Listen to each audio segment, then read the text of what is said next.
Well, hello there. I see a couple of other of you guys. I'm hoping that the network is a little bit smoother today, that it's not as laggy. Hi, Miss Boyette. Hi, Jamie. So today, Alice's Adventures in Wonderland, we're gonna read this chapter, which has this really, really excellent illustration. You see the little mouse here and all the animals. And the name of this chapter is called A Caucus Race and a Long Tail. So yesterday, right at the end, we talked about how caucus has two different meanings. Actually, no, it doesn't. It has one meaning, race. The word race has a lot of different meanings, but one of them is election. And a caucus is something that you do near or around elections. It's a kind of election. And the most famous one that we have in the US is the Iowa caucus, which we actually just had like a month ago, something like that, before the apocalypse, whatever. Okay, so we're going to jump right in. If you will recall, last chapter, you know, there's all these animals who have washed up in the pool of tears that Alice made. Yes, good, Miss Boyette, just like the primary.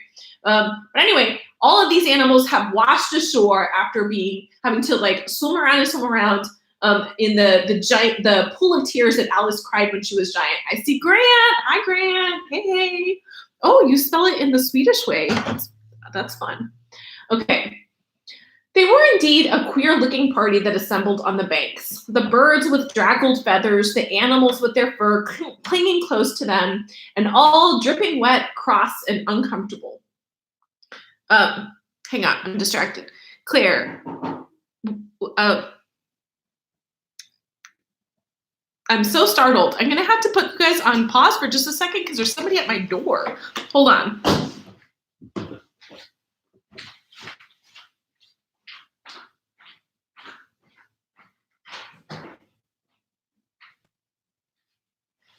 Thank you.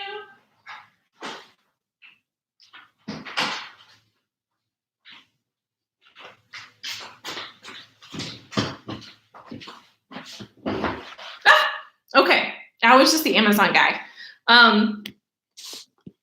Yeah, I mean, I don't know about Grant's spelling choices. He's just maybe secretly, Swedish in his heart. He is from Stockholm. Okay.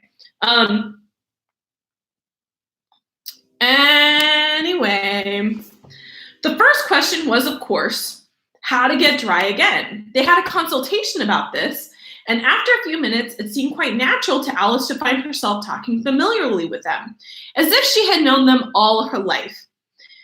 Indeed, she had quite a long argument with the Lorry, who at last turned sulky and would only say, "I'm older than you and must know better." Remember that the Lorry isn't an animal, but it's also an animal named after Lorena, who was Alice Adele's sister. Oh, that's Paul. Oh, well, hi, Paul. Okay. And Alice would not allow, without knowing how old it was. And as the Lorry positively refused to tell its age, there was no more to be said. At last, the mouse, who seemed a person of some authority among them, called out, "Sit down, all of you, and listen to me. I'll soon make you dry enough." They all sat down at once in a large ring with the mouse in the middle. Alice kept her eyes anxiously fixed on it, for she felt she would catch a bad cold if she did not get dry very soon. Said the mouse with an important air. "Are you ready? This is the driest thing I know. Silence all round, if you please." Now, guys, this is a book that loves puns. There's just like a lot of punny jokes here. So we just had one, the caucus. Well, we haven't had it yet. But the chapter title is Caucus Race. 2, what are the multiple meanings of dry? Right? Like you can have something that is dry because it is not wet, but what's the other meaning of dry? Let's see. I know there's a little lag.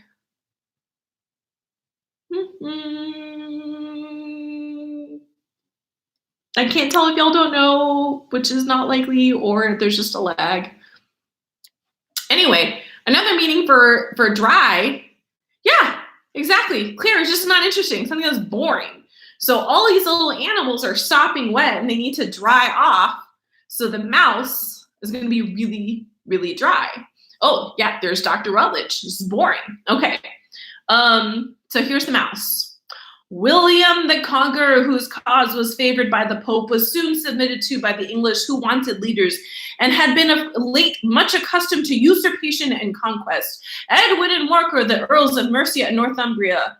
Ugh, said the Lory with a shiver. I beg your pardon, said the mouse, frowning, but very politely. Did you speak? Oh, not I, said the Lory hastily. Oh, I thought you did, said the mouse. I proceed. So, yeah, the mouse's way of getting everybody dry is to say really dry and boring things kind of at them. Maybe that's what I've been doing all these years, trying to dry off all you children. Okay. I thought you did, said the mouse. I proceed. Edwin and Morcar, the Earls of Mercia and Northumbria, declared for him, and even Stigand, I don't know if it's Stigand or Stagan, but I'm saying Stigand, the patriotic Archbishop of Canterbury, found it advisable. Found what? Said the duck. Found it, the mouse replied rather crossly. Of course you know what it means. Oh, I know what it means well enough. When I find a thing, said the duck, it's generally a frog or a worm. The question is, what did the Archbishop find? Oh my God, the puns, Claire, they don't stop in this book. The mouse did not notice this question, but hurriedly went on. Found it advisable to go with Edgar Atheling to meet William and offer him the crown. William's conduct was at first moderate, but the insolence of his Normans. How are you getting on now, my dear? It continued, turning to Alice as it spoke. What is ever, said Alice in a melancholy tone. It doesn't seem to dry me at all. So sad face. Being bored doesn't actually help you from not being wet. And also 10 points to Gryffindor. What does melancholy mean? Anyone? This is definitely a lag. Sad, there you go. Yeah, melancholy just means sad. And if you were a 90s emo teen, then you would have heard the album Melancholy and the Infinite Sadness, which was Smashing Pumpkins. So that's like very important cultural information for you. Okay, so the disrespect. The disrespect of Melancholy and the Infinite Sadness. I'm gonna like listen to it after I record this video just to be in my feelings. Okay. So anyway, Alice says, as wet as ever, Melanie, it doesn't seem to dry me at all. In that case, said the dodo solemnly, rising to its feet, I move that the meeting adjourn for the immediate adoption of more energetic remedies. Speak English, said the eaglet. I don't know the meaning of half those long words, and what's more, I don't believe you do either. Aw, you have that CD. That's delightful. And the eaglet bent down its head to hide a smile. Some of the other birds tittered audibly. So audibly means you can hear it, like audio. That's why you have the company named Audible, stuff that you can hear. Yes. English, please. Yes, Grant. Thank you. I will. What I was going to say, said the dodo in an offended tone, was that the best thing to get us dry would be a caucus race. What is a caucus race? Said Alice.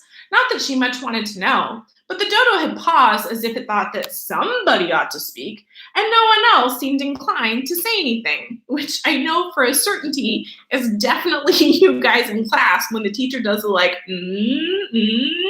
and nobody else wants to raise their hand. Somebody's got to be the one to raise their hand. Why, said the dodo, the best way to explain it is to do it. And as you might like to try the thing yourself some winter day, I will tell you how the,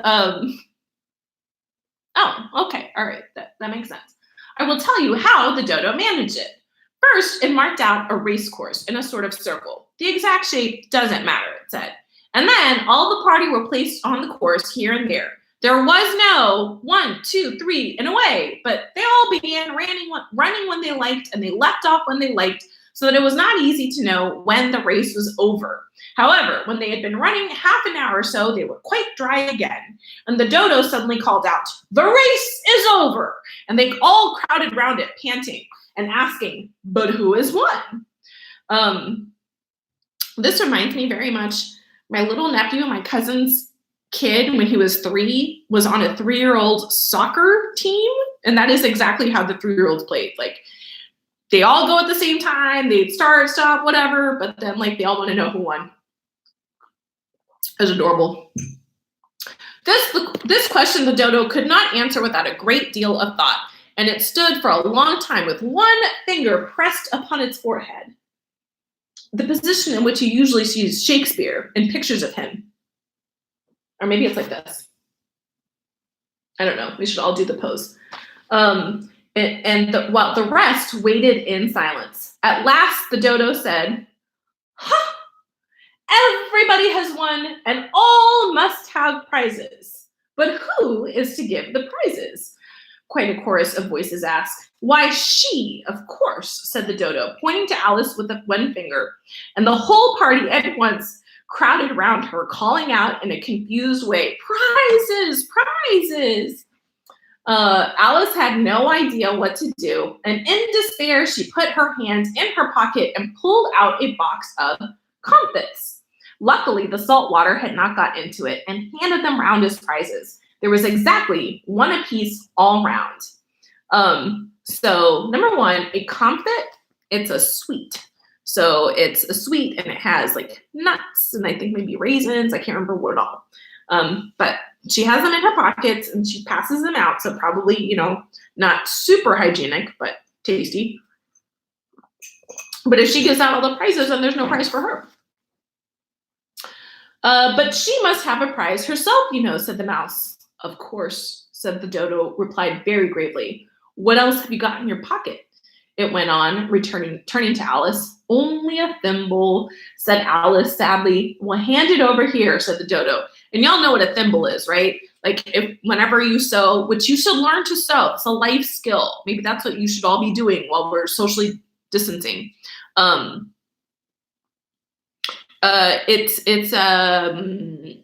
It's like the little metal thing that you can put on your finger, on your thumb, so that you don't, poke yourself with a needle. Yeah. Okay. A character in Monopoly. Oh, what's this other book? Okay. When Kath passed out those macarons around. Should I read Heartless? Would I like it? Okay. Yeah, but yeah, thimble. Like the little Monopoly piece. So she has a thimble in her pocket, which kind of lets us know, if we're inferencing a little bit, that Alice does know how to sew. At least she's got one life skill, y'all. At least she has one life skill. What else have you got in your pocket? Only a thimble, said Alice, sadly. Hand it over here, said the dodo. What? A spin-off of Alice in Wonderland? Okay. So it looks like we're getting a little recommendation here of a book called Heartless, which is a spin-off. Maybe I will read it. I'm a little bit, no, I'm just gonna, okay. Then they all crowded around her at once more, while the dodo solemnly presented the thimble, saying, so they're giving her her own thimble back as a prize. "We beg your acceptance of this elegant thimble." And when it had finished this short speech, they all cheered. All right. Alice thought the whole thing was very absurd, but they all looked so grave that she did not dare to laugh. And as she could not think of anything to say, she simply bowed and took the thimble, and looking as solemn as she could. So I'm going to show you. Here is the dodo, and there is Alice. I guess the dodo has like a little cane here. And yeah, Alice is getting presented with her own thimble. Okay, learning some more details about this book.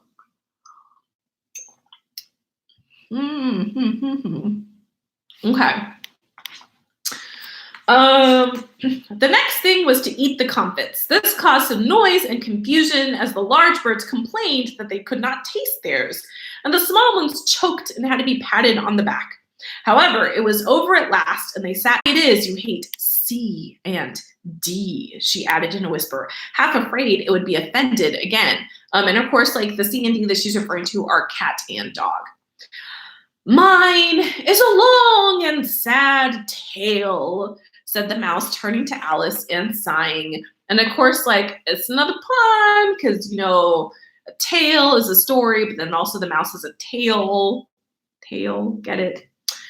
So Alice, not being like super duper bright, says, well, it is a long tale, certainly, said Alice, looking down with wonderment at Mouse's tail. But why do you call it sad? And she kept on puzzling about it while the mouse was speaking, so that her idea of the tale was something like this. So here is the mouse's story or tale, and it is shaped like his tail. So, okay, so that's pretty delightful. And here is the tale. Fury said to a mouse that he met in the house, let us both go to the law. I will prosecute you. Come, I'll take no denial, we must have the trial, for really this morning I've nothing to do. Said the mouse to the cur, such a trial, dear sir, with no judge or no jury, would be wasting our breath. I'll be the judge, I'll be the jury, said cunning old Fury. I'll try the whole cause and condemn you to death. So one of the things I like is that as it goes down, the text gets ending here. It doesn't mean like present, it means not paying attention. So he's saying to Alice, you are not paying attention. I beg your pardon, said Alice very humbly. You had got to the fifth bend, I think. I had not, cried the mouse sharply and very angrily. A knot, said Alice, always ready to make herself useful, and looking anxiously about her. Oh, do let me help undo it. So here's your other pun. Not, get it? I shall do nothing of the sort, said the mouse, getting up and walking away. You insult me by talking such nonsense. I'm not gonna lie, I think that a lot when I'm in my 7th grade classroom. Insult me by talking such nonsense. I didn't mean it, pleaded poor Alice, but you're so easily offended, you know. The mouse only growled in reply. Please come back and finish your story, Alice called after it, and the others all joined in chorus. Yes, please do. But the mouse only shook its head impatiently and walked away a little quicker. What a pity it couldn't stay. It wouldn't stay, sighed the Lory, as soon as it was quite out of sight. And an old crab took the opportunity of saying to her daughter, oh, my dear, let this be a lesson to you, never to lose your temper. Hold your tongue, Ma, said the young crab a little snappishly. You're enough to try the patience of an oyster. Okay, so get it? The crab, it's snappy. I had Dinah here. I know I do, said Alice aloud, addressing nobody in particular. She'd soon fetch it back.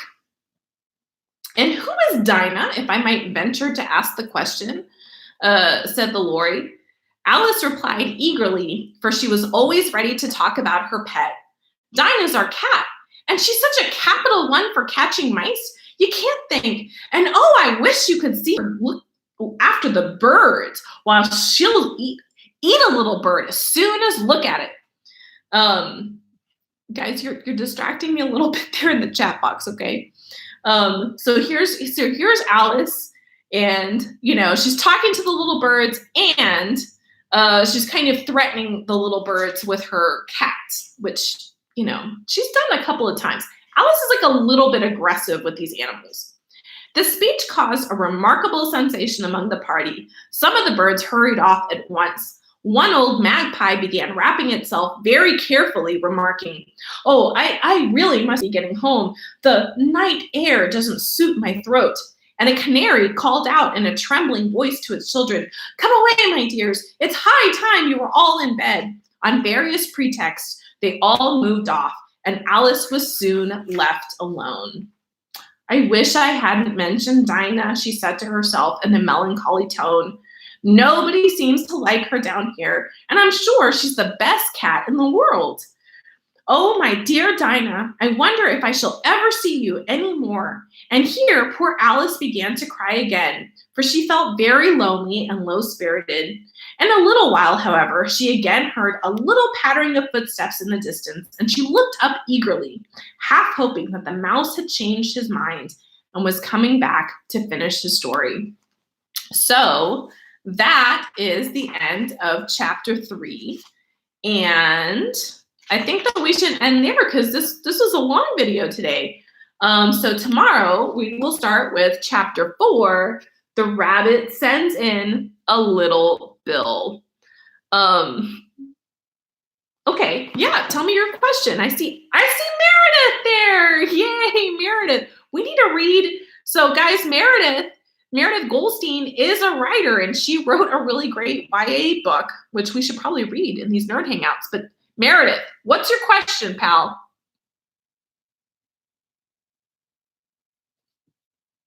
I can't tell if you're typing or it's just the lag again. Okay, is there a special name for words that are printed in a word? Oh, huh. That's such a good question.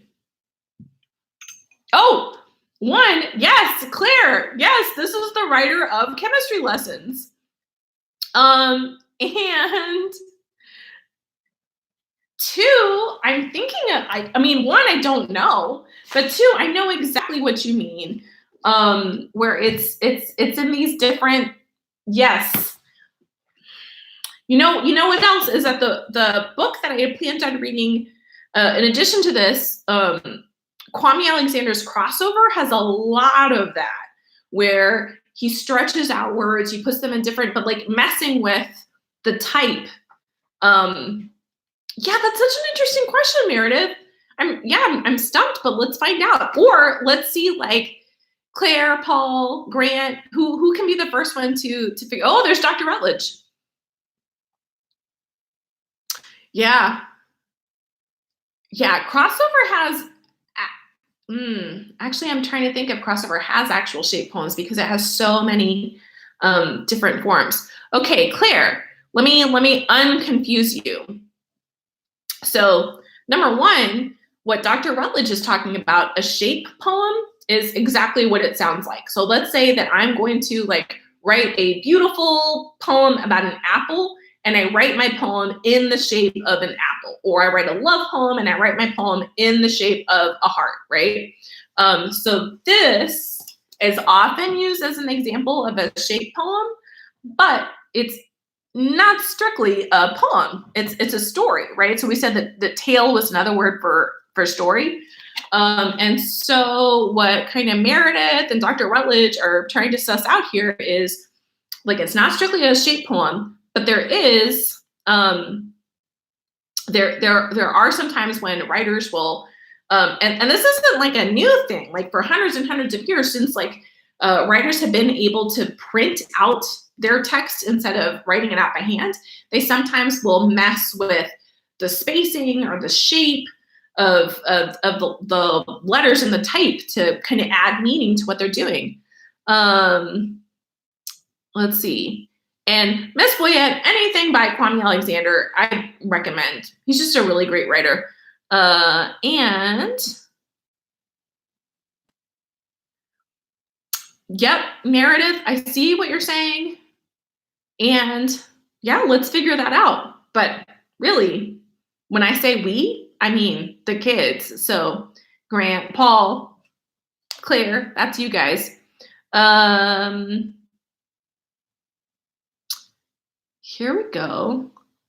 All right. And made poems in the shape of wings to talk about angels. That's so cool. Dr. Rutledge, if you could send me to those, I'll post these here because I think that would be such a neat example to see a shape poem like that.